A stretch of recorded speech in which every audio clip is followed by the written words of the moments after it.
I'm fortunate enough to be on top, but anytime you reach the top, you always want to make sure that you have the desire to raise the bar and take the brass ring to places it's never been. That's the key with being on top. Just because it's never been done doesn't mean it can't be done.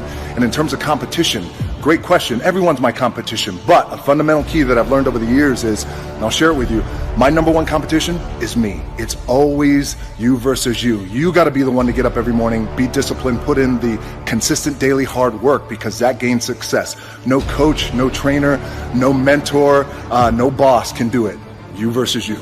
You reach that point, we all reach that point where we're training and you break through to the other side. You break down barriers, you bust through ceilings, you knock down doors. That just happened for me. It's very defining, where you had your goals set for months or for years and you accomplish it. I made a promise to the Fast and Furious franchise, to myself, that for this Hobbs spinoff, the Fast and Furious spinoff with Jason Statham, I was coming in the best shape of my life. And today was a breakthrough day. Look, I've been slinging iron since I was 13, ever since we got kicked off the island of Hawaii for not being able to afford to pay rent while I was crying. I have no place to live. I told myself, shut up, stop crying like a little bitch. Get in the gym and make something of yourself. That's why I need therapy. Break through that other side. Come on. Today, very intense workout, hardcore, very heavy.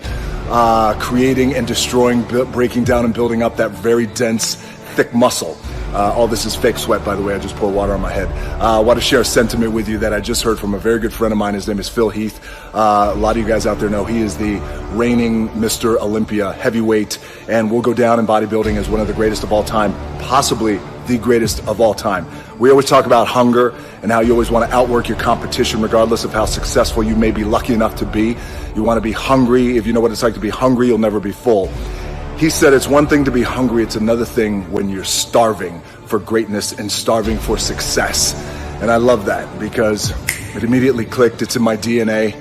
I know what it's like to operate every single day, regardless of the success that I've been a lucky son of a bitch to achieve. I operate every day as if I'm starving. So keep starving and keep pouring fake sweat on your body.